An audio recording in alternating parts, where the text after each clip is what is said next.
Hi guys, it's Miko Martinez, and in this video I'm going to teach you the best, quickest, and easiest way to do keyword research for your e-commerce brand. If you don't know who I am a Shopify SEO expert. I've been in the SEO industry for over 6 years now. I've worked on over 200 plus projects and scaled some of them to over 7 figures in annual revenue with SEO. So let's get to the video. So the idea of keyword research here is all dependent on this, the fact that the smartest thing you can do in SEO is to study your competitors. They've already done 90% of the work for you. And interesting in SEO is that your competitors are an open book. You can basically type any keyword or the keyword that you want to rank for and see who's ranking in the top 3, and you can study their site structure, you can study their content, how did they do their shopping pages, how did they do their blog content, how did they internally link these pages together. You can even study their backlink profiles using a tool like SEMrush. You can go over the last 30 days and see what backlinks they've built and how did they build them, So yeah, the smartest thing you can do is to study your competitors, and that's the same thing with keyword research. You can look at your competitors and basically scrape all the keywords that they're ranking for in the first page, and use that as a foundation for what you should be targeting on your website, right? So this is how I would do it. So I would use a tool called SEMrush. You just type one of your target keywords into SEMrush's keyword overview tool. I've already typed that. In this example, we're going to use the target keyword valance curtains. And then number 2, you want to identify competitors that are not large marketplaces like Amazon, Target, Etsy, and Walmart. You want to find competition that closely match your brand, right? So if you're a small curtain shop, you don't want to use Amazon as an example or as a competitor, right? You want to find other small curtain shops because they're more relevant. It makes more sense for you. So yeah, you would find that in the SERP analysis here below. In this case, we can do pretty windows and curtain shop.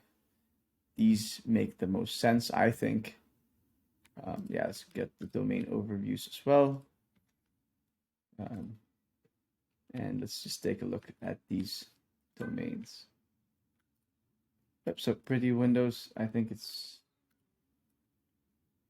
not sure why that's not working, but curtain shop, yeah. So this is like a smaller curtain shop that has an authority score of 31. According to SEMrush, over 40K in monthly organic visitors, so visitors from via SEO. And Pretty Windows is an even smaller brand with an authority score of 18 and around 13,000 monthly organic visitors, right? So these are the competitors I chose. And the last step is really to just scrape all the keywords that these competitors are ranking for on the first page of the search results, right? So on SEMrush, it's incredibly easy to do that. You can just go down here and click click here, view all 1,500 keywords. You want to prioritize the keywords that they're actually ranking on the first page for. So that's top 10. And then you just need to scrape all these keywords, right? Like valance curtains, that's one. Balances for windows. So they're ranking for these keywords with the same page. So that's something we're also going to cover a little bit. But the goal is basically to export all these keywords, move them over to a sheet, and then cluster and organize them accordingly, right? Clustering meaning group similar keywords together, because again, one page can rank for multiple keywords. Like you can see that in this case, like if this one page ranks for valances, valance curtains, valances for windows, window valances. Looks like most of their rankings are actually from this one page. So you want to kind of cluster these keywords together. Then you can go on to the next one. You can go to curtain shop. You can look at all the keywords that they're ranking in the first page for as well. Filter positions top 10.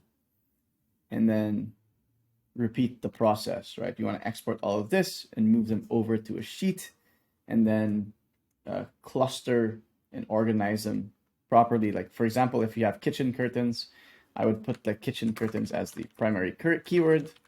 Page type, you can see that it's a collection page. And then you can fill in title and the URL. And then just repeat that process over and over again until you have like a good foundation for what keywords you should be targeting for your small curtain shop e-commerce brand, right? You can add like lance curtains, sheer curtains, window shears, gourmet curtains, etc., etc. So these are all keywords that your competitors are ranking on the first page for, and you know that they're not a huge authority. They have a authority score of 31 or 18, so you can actually probably rank for these keywords as well. The second thing that you probably want to do is what I mentioned earlier, the clustering, because one page can actually rank for multiple keywords. What you would want to do is you want to have one page, like if you have a page for, let's say, valance curtains. So if valance curtains is your primary keyword, what you can actually do is create another sheet, and this is what we actually do internally. What we do is we create another sheet, and I gotta move this up. We create another sheet, and then we use this as the primary keyword, and this is going to be our content brief. And what we actually do is we look at the specific keywords that this page is ranking for. Let's say this one page, this is the valance curtains page on Pretty Windows. And we actually look at all the 282 keywords that this one page is ranking for, because again, this one page is ranking for multiple keywords. We can also sort this by the top 10.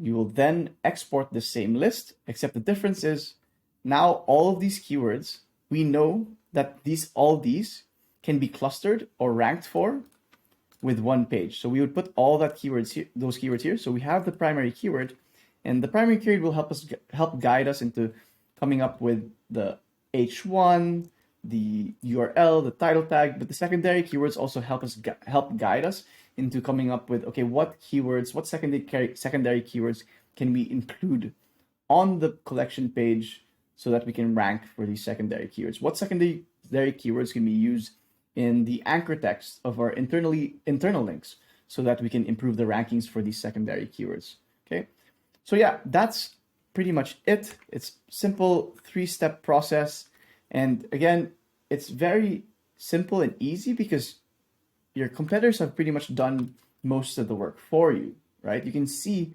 what keywords they're targeting, what keywords they're ranking on the first page for. All you're doing is actually just grabbing those keywords and then putting them or moving them over into your site, right? And that's it. I hope this was helpful. If you have any other questions about e-commerce SEO, Shopify SEO, leave a reply below or a comment. If you want us to take care of your SEO, I recommend you hop on a call with us. If you hop on a call with us, there's no obligation to work with us. So at the very least, you end up with a free SEO consultation and an SEO action plan that you can implement on your own. So yeah, that's it for now. Thanks for listening. Cheers.